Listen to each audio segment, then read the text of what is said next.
Growing in Santa Clara County is one thing that my family and I were pretty dead set on since the beginning when we were putting together a business plan and figuring out where we wanted to grow. There's still a lot of great ground here, some of the best growing ground in the whole world. And there's a big market, and it's kind of an underserved market. You can tell people here are really hungry for like local and organic food, but there's not really a lot of people doing it and selling directly to the consumer here, or at least not yet.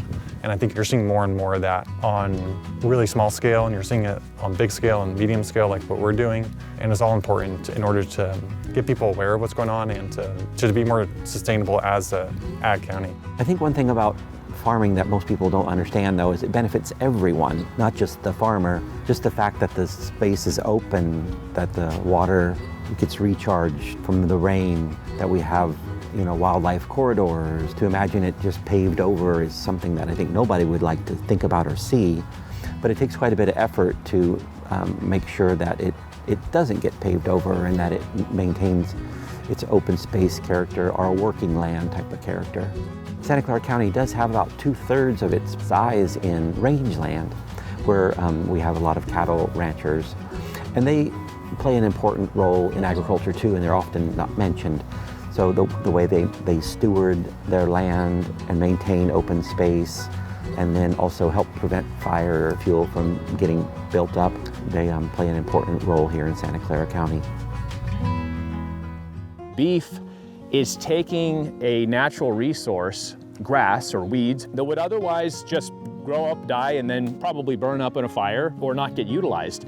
But when the cattle go out and they graze that grass, they convert it to a high nutritious food source in the form of meat, and then the grass grows back the next year and the next year and the next year. And as long as you're using appropriate practices, you're not causing any harm. We do rotational grazing, and we also do conservation-minded grazing. So instead of just owning cattle, sticking them out on the land and then selling them, we're very in tune to the impact to the environment that they have. So we will maybe move those cattle more often than typical so that we don't over-impact a certain ecosystem, or we'll spend a little bit more time out on the range, not just for animal husbandry reasons, but also for the benefit of the environment.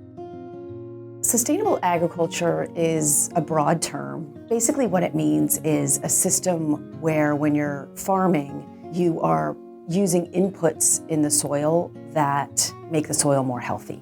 There's also the idea that a sustainable system is self-sustaining. So it's economically viable and it's socially viable. That means you are paying your workers a fair wage and you are contributing to the local economy. So a lot of times local agriculture will fall under the sustainable label because it's providing food for the community, jobs for the community. It's preserving a culture of the community of farming and honoring the history of the area. One thing, people are always excited to see that we're Santa Clara County grown. We always promote that at our farmers markets. People ask questions, oh, where are you guys at? Where's the farm at? So that's always great to see people engage with where the locality is, where are we growing? Just from a farmer's perspective, but also from like a community building perspective. We got such a rich and diverse community here. So it's really exciting to see what we can kind of continue to grow and how we can support other farmers in the area and the whole entire community too. I think there's so much potential. I think it's so cool that we can produce a nutrient-rich food source, beef, right here in Santa Clara County. We produce the animal, we can harvest the animal, and I can sell to the neighbors, my friends, my family. They can buy that beef that was raised, produced, harvested, and processed all here in Santa Clara County. I think the more options you have for your food supply, especially local level, it's better. You have more local say. You can come out and meet the rancher. You can see where your food is grown.